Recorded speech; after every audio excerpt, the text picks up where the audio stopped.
Okay, everybody. So today we're going to be talking about CMAs, or the Comparative Market Analysis. There's a very good MyBor video for like the fundamentals of this. It's in the video training portion of, I believe, the portal. It's in the portal as well, but you can get there through Matrix, and it's a little bit dated. Do you remember when they had active C as a status? Mm-hmm. Yeah, so that's still on that video. So that tells you it's like active C. active C. Yeah. What was that again? It was contingent.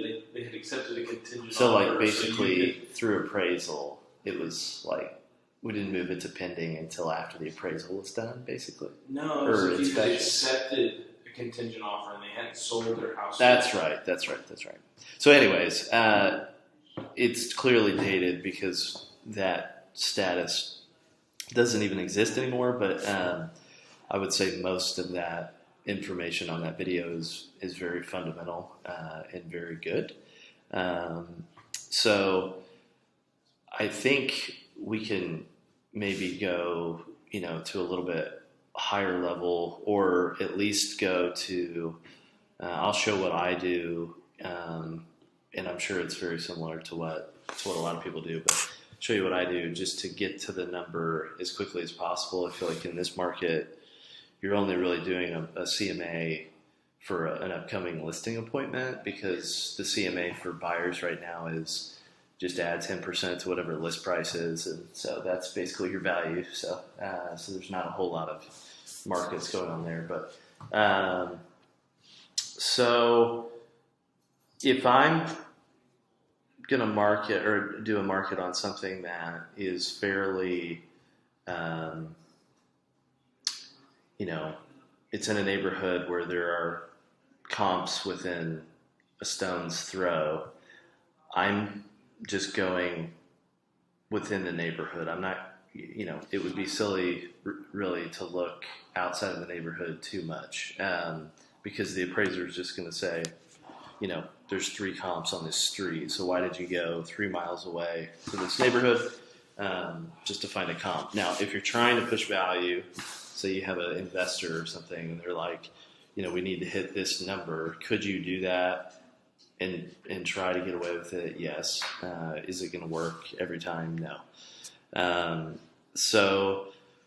For instance, Maggie and I live in a 3-bed, 2-bath ranch in Jefferson Park in Pittsburgh. Okay, so I have an upcoming listing appointment. I'm trying to get prepared.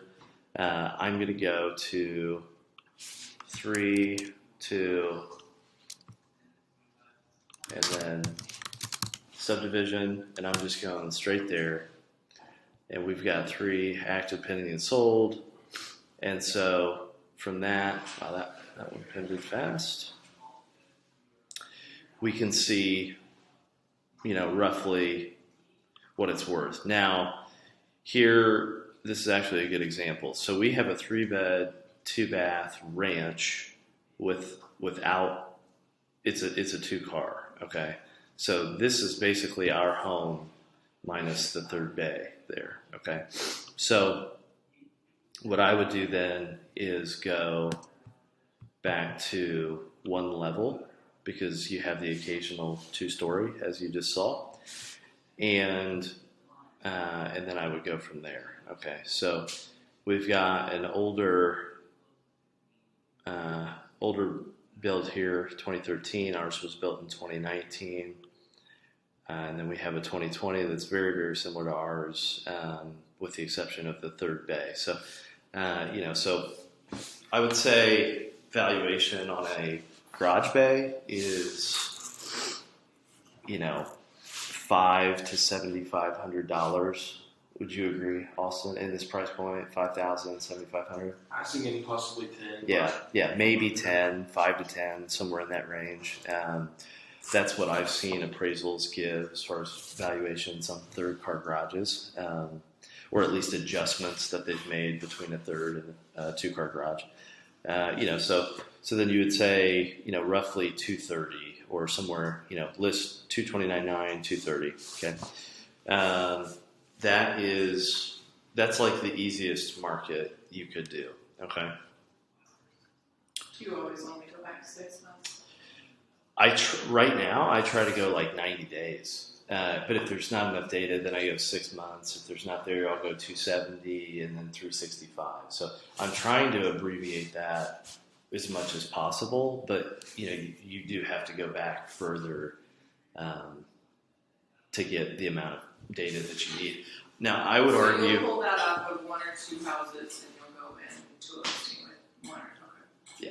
Yeah, I mean, if you can find 3 or 4, great. But if not, and especially in a neighborhood like this, where it's like, I know that this is literally your home. If this is a Bradford floor plan, and then, you can make maybe some minor tweaks off of, like maybe your clients did a subway tile backsplash and, finished the garage and things like that, whereas this one didn't have that stuff, then you would say, well, maybe we'll give you another $5,000 for condition. So then maybe you list it at $235. Maybe the condition kind of negates the third car garage, right? But if it's a slam dunk like that, I don't see any need to take. Like, I would never take one that's a stretch and then make adjustments off that because it's just, I don't think it's necessary. And make sure you've looked through this, the one that you think is the closest comp. Zip through the pictures. For sure. Know what it is because they'll know that your seller has looked at this. Yes. And they're going to tell you all the reasons why theirs is better than this. Exactly. Even though it's So probably make sure you know going in, okay, this one doesn't have the vaulted ceilings in the living room, it doesn't have the backsplash, it doesn't have the fenced in backyard, because the sellers are going to tell you all those things. Yeah. So you might as well come in being the expert and say, you've got these things that they didn't, so this is why it's worth a little bit more. Yeah, they'll know. It's amazing what they know about their name. They know off-market stuff. It's like, geez, like the FBI around here. They're like, yeah, well, that whole family had COVID, so. Yeah, exactly. Yeah. So now I would argue that if there was another similar neighborhood, like say you were doing this market and there were no sales similar to my home within the last 90 days, I would argue that right now, with as volatile as the market is, that you would be better off to find a nearby, very similar neighborhood than you would be to go back further. So I would rather go 90 days and go outside of the neighborhood, maybe not 10 miles, but maybe 2 miles right now, than I would go 365 days backwards in this neighborhood because things have changed drastically in the last 12 months. So now whether or not an appraiser agrees with you on that is debatable, but I think for a true valuation, that's the right way to do it right now. So, okay, so let's say you have a 60s ranch, let's say a 70s ranch, on 2 acres, and it's on a county road. So there's no subdivision, so you're like, how do I comp this? What's the best way of doing this? I will show you how I do that. Also, I'm always looking at active pendings and solds when I do this. I'm not just looking at solds because our job is to try and get them the most amount of money, most money possible, right? So it is important. Now, you can't point at a pending or an active and say, well, I know that that's going to close at whatever they're asking, but it is a very good indicator of what the market is feeling right now. And then the actives are a very good indicator of, is there any competition? So if there's 10 other houses that are similar, is it intelligent right now to push the price past where we know what it's worth? Or is it just going to sit? In this market, nothing's probably going to sit, but you know what I mean? It's like if there's a bunch of competition, how do we look compared to that? So, and that's kind of how I gauge pushing the envelope on stuff. Exactly. Yeah. Okay, so I'll go active pending sold, and I'll go school district. So say it's in, just for easiness here, I'll say Northwest Hendricks. Say it's a 3. Now say it's a 1.5. Okay, instead of a 2.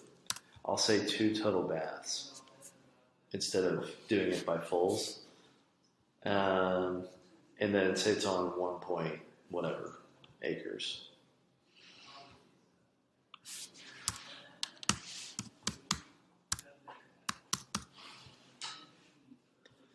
So say it's a 70 range. I will try and bracket. What? The year bill. Oh, yeah. So I will try and bracket the age of the home like 10 years on either side. Okay, because I know that relatively speaking, the aesthetics and the floor plans of the homes from the 60s to the 80s were fairly similar. You know, it's like by the time, 88, 90 starts rolling around, it starts to get maybe a little bit more open concept, and then 2000s it's open. So it's like I know that these are going to be kind of boxy unless they've made structural adjustments, so I just try and, if I just put in 1970, there's probably not going to be any comps, right? So I kind of bracket that to find them. And I think for these, the best you can do is either do within a radius of the home here. So within, quarter mile, half, all the way up to, I would go really no more than like 2 or 3 miles, I guess maybe 5 if you're in rural America. But an appraiser is going to try and get as close to the dot as they can. So you could either go radius there or you can go school district. It's school district required when you're entering a listing, I believe so. Is it? District is, but the actual schools are I believe so. Correct. So like Danville only has like one elementary school for each age group. Right. But like if you're in Avon, you'd have to say that it's in Avon, but you don't have to tell exactly which elementary school the house is in. Yeah. But you do have to say that it's in Avon schools. Yeah. So I would go to the results and see what we have here. So these are where it gets a little tricky, right? You've got detached barns and pools and all sorts of fun stuff. So you've just got to cruise through. And a big part of it, if you're super rural, would be acres, right? Exactly. And how do you value? What's the difference between 1 acre and 1 1/4? I would say, in Pittsburgh, if you just had like a platted acre that you could build on, it could go up to, $40,000 probably. If it was like a buildable 1 acre piece of land in a good location, it's probably worth like $40,000, if not more. So then is a 1/4 acre worth $10,000? I don't think so, but if you're just running the numbers like that, it's kind of an art more than a science at that point. It's like, that's where you're really looking at the other ones and saying, are we better than them as a whole package or are we not?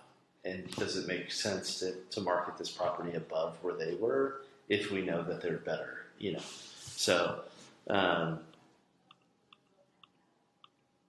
if you're talking 0.35 acres to 1 acre, I think there's a significant value difference there, because so they didn't put any interior fix in there. Yeah, so that's super helpful. How do you use that? Yeah. It says it's completely updated, but what does that mean? Yeah. So I think you just have to assume then at that point that it's like somewhere middle of the road, Yeah, she did that off market, clearly. Also as is. That or she just really doesn't like herself very much. Paid herself $0. So yeah, say yours is a 3 1.5, and it doesn't have a shed or a barn. That's basically bank owned. Is it bank owned? that's something you definitely have to double check too. Is this an as is, like, is this a distressed sale or is it not? Because if it is, then, you know, you really shouldn't use it, or you should weight against that fairly heavily.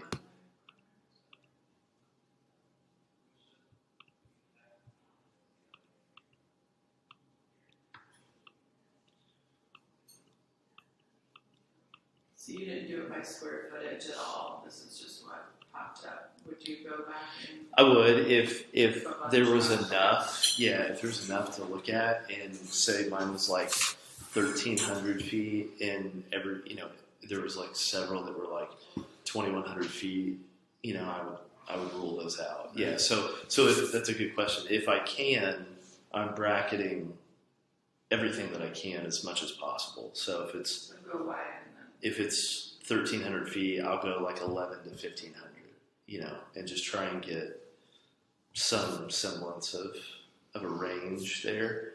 And I think ultimately that's your best strategy going into a listing, is not saying this is exactly the valuation of what this. I would say I think this is worth somewhere 215 to 235, depending on competition and depending on how much activity we can generate at that given point in time on the home.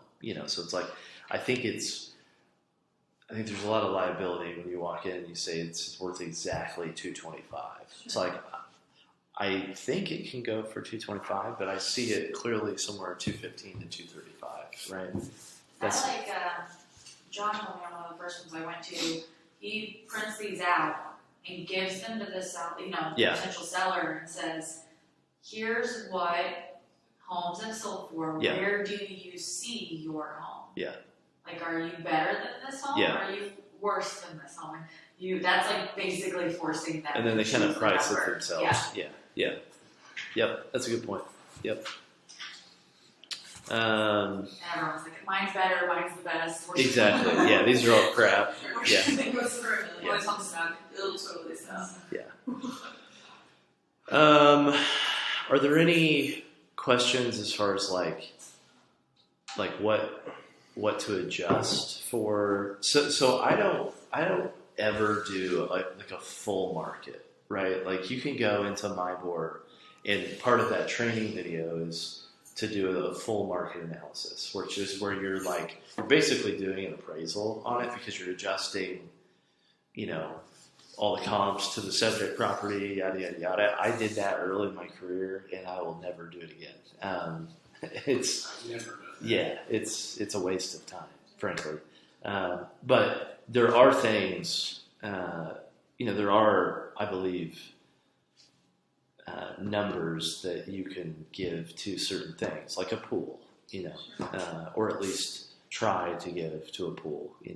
I would say, I've seen anywhere from $0 to like $30,000 given to a pool. I think the $0 was a really bad appraisal. I think the 30,000 was probably a little generous. So I would say it's like 10 to 20, somewhere in that range, depending on the price point, depending on how nice the pool is. Third car garages, I think you're somewhere 5 to 10,000, depending on the price point. If you're in like 400, 350, 400 and up, and it doesn't have a third car, I think it's probably a $10,000 loss versus that exact home that has a third car. Because those people got a lot of stuff. It's probably got a basement. It's like I just showed one in Westfield, or I guess it was Carmel, on Friday, I think, and it was a very nice home, but it didn't have a 3-car garage, and they're thinking, can we add on to this? And I'm like, no, you can't, because you got 15-year-old vinyl and 15-year-old roof. It's like, how are you going to match that in the setback line? I'm like, there's no way you can add on to this. And they're like, well, we don't want to buy this house anymore, So I think that in that situation, it's probably worth at least $10,000 negatively. So it costs you $20 to build it. Right. Bed and bath, I think to go from a 3 to a 4, you're probably looking at 5,000 to 10,000 in that, like maybe 300 and under, 250, 300 and under category. If it's higher than that, I think it's maybe 10 to 15,000 that you could adjust for not having a fourth bedroom, in a very similar style home. If it's a custom neighborhood, one's a 4-bedroom, one's a 3. I think you got to give maybe more than 10,000 to the bigger bedroom count. Basement footages. Austin, what are you giving for like an unfinished basement? And the comps don't have it. Yeah. So I know that if you were building one, you're probably looking at 30 to 50,000 in additional costs. Yeah. So I'm probably giving about half of that value back. Yeah. So if I thought, it costs 40 grand, I may give them 20,000 in additional value. Yeah. How about a finished basement? One, you got the exact same home. One is finished. One basement is finished. One is not. When I say finished, I mean like nice finished. How are you? Say you're. So say probably you're like half the dollars per square feet of the main. Yeah. Given that additional value. Yeah. Half credit to the Yeah. basement. Yeah, so I think that's a good way of looking at it. So say you have a 2,500 square foot main and upper home. You have two of the exact same homes. One of them has a 1,200 foot finished basement. One has a 1,200 foot unfinished basement, and your listing is the one that's unfinished. I would say that you would have to deduct roughly half the price of the footage of the basement. You would multiply that by 50 cents on the dollar of the main and upper square footage of that home, and deduct that off of the price that you're comparing to them. And then if it's a walkout, if it's a walkout basement, maybe you're giving 75 cents on the dollar, because that's pretty darn close to, above grade footage. People kind of look at walkouts a little bit differently. So I would say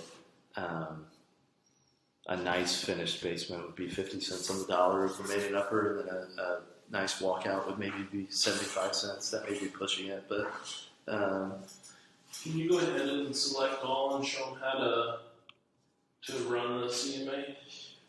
yeah, so if you want to do a full, here's where you do it. I just do a quick CMA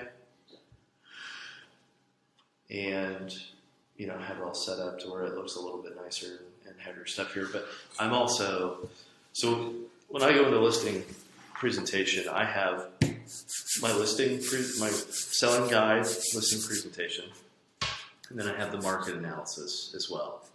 And Maggie has made those both look very pretty. So I get to a point in my listing presentation where we say, so what is your home worth? And then that's where we bring out the market analysis. But we do put it into a little bit different format. This is the data, obviously, that we use, but then we kind of translate it, if you will, into a better looking CMA. So, I've heard that. Mine's not. I've done this. If it's somebody I know well, if it's a past client, I'm not taking all the fluff. I'm just going in there and saying, hey, buddy, here you go, $225, and they're like, cool, Trent and Maggie have a very well done out thing. John and I are a little more simple. We just go in and we're like, these are the facts. Yeah. This is the information. You either like it or you don't. Yeah. It's all about our marketing. Yeah. And I will say most of my appointments, I don't even really get into that stuff, like the selling guide and all that. It's more for like leave behind, because there are some like checklists and stuff in there that we have them go through, so it's mostly leave behind. Like, never do I sit at a listing appointment and I'm like flipping through this thing. I'm more like, here it is, you can go through it, and you just end up talking numbers the whole time, but quickly show the RPR as well. Whenever I get stuck, especially like on something that's more roll, I'll start with RPR to see what they think it's worth, and then I'll go. And then I'll go like try and prove or disprove that number. I found RPR not as accurate. Like It's hard in this market. bedrooms and baths, and not price wise. Like bedrooms and baths are off. Oh, really? Like square footage is off. Like I found that a couple times. Huh. Where it's like There's a way to go in and edit it. right, but then it gives you auto-populated. Oh, I added a bathroom for like. Yeah. I haven't found it to be very. I don't use it, but so it closed at 175. Now they're saying it's worth 179. Basically, is that how? Within 4 months, they've gained almost $5,000 in equity. It's probably accurate, if not low. Yeah. So there are some good things in here as far as like the running the reports. As far as like schools and if you're downtown or something, it's like there's like a walkability score or something. How else do you use? Reports are awesome. No, I like the reports. Go up real quick to the reports. Here? Yeah. So I do the mini property report. I think is when I do it. It's like a 12-page report. Yeah. So I do the mini, and then it kind of just highlights the school and different information, and so that's good. Sometimes I'll take that with me, and then let's see here. All right, and then yeah. So like I was saying, I don't. This is definitely not a. This is the value, but yeah, I think it's more accurate than Zestimate, and it's if I'm struggling, this is kind of a good starting place. It's like okay, RPR thinks this home's worth $350. Can I now take that information and go maybe set up a search between 300 and 400 in this area and try and prove or disprove their numbers? Yeah. So. Yeah, I think it's smart to look at multiple sources. I think it's smart to look at Zestimate before you go into a listing appointment because your sellers. Yeah. So not really as an indicator for you, but you want to know before you walk into that appointment, what do my people think it's worth? I had somebody ask me, what do you think of those estimates? And I went on a tiny bit of a rant, but they were past clients, so it's okay. But she was like, well, the estimate says my house is worth $811, and I was like, I would really love to tell you that we could sell your house for $811, but it's not going to happen. Yeah. And you bought it 2 years ago, and you have no equity in it, and 2 years ago the market was so high. Like, granted, there's more competition now, but not $100,000 competition. And she was like, well, I really think we could do it at $775 or $800. And I was like, Zillow. okay. Yeah. Some good information for its estimates when people start talking about their estimates.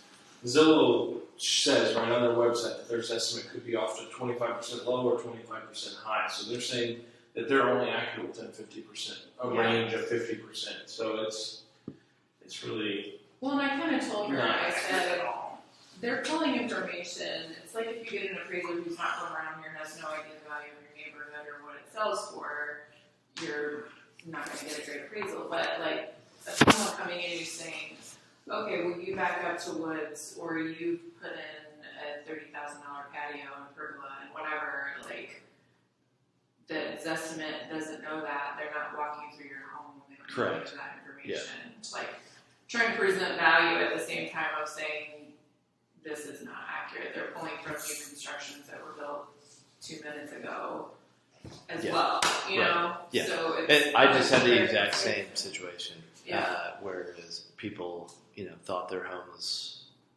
8 something compared to new builds, and I'm like, no. Do you see the range? Zillow's range is like 700 to 900.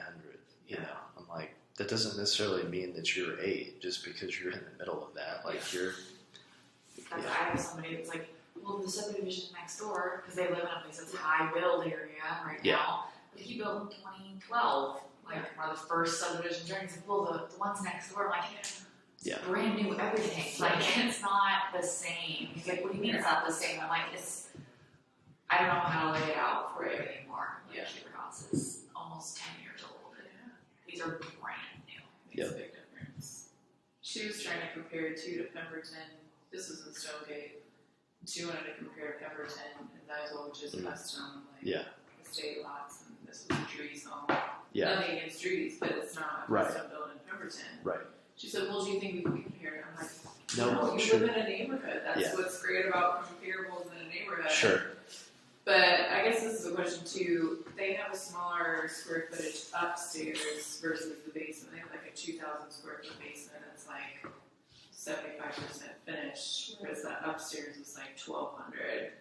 So their main and upper isn't getting the value, even though their basement's bigger than a lot of the other properties there.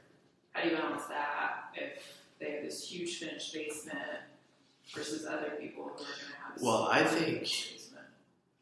I think that, I mean, it's probably going to kind of counterbalance, because if the main and upper is smaller on their home than it is these others, that footage up, main and upper, that price per foot is probably going to be higher than the other main and uppers, because we know the bigger the footage, the lower. But if you pull the quick CMA, it's not telling you that.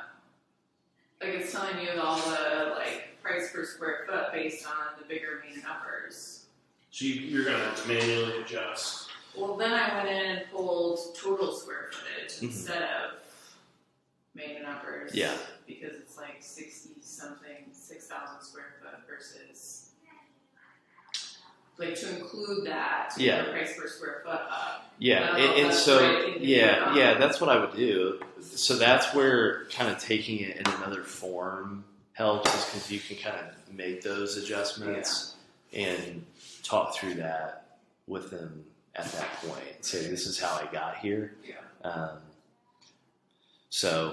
I think that's what you have to do, is just adjust. Yep. That's all I can think of. It's just an art form. The more you do them, the better you get at it. So. Well, and rely on your teammates here. Sure. I call Trent occasionally. I'm like, hey, run this again. Like, I've got my number. I want to see what you think it's worth. Yes. There's, I've got a listing coming up in Pittsburgh. He knows Pittsburgh. He lives in Pittsburgh. I'm like, hey, just run this through your process and see if we're close. And I think I was at 245 and he was at 240. So it's like, okay, good enough. Yeah. That's a very good point. Do you think it'll make a difference when this market's not this market anymore and all these homes have sold above appraised value, and that's what we're seeing is what it sold for, but that's not actually its value since they paid $20,000 over appraisal? How are we going to convince them? I think that's the new value. I think that is its value.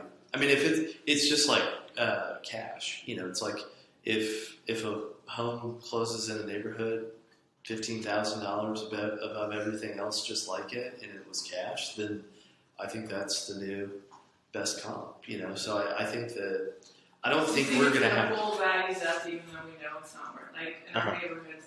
I think we just reset the bar. The entire bar just got reset. Yeah.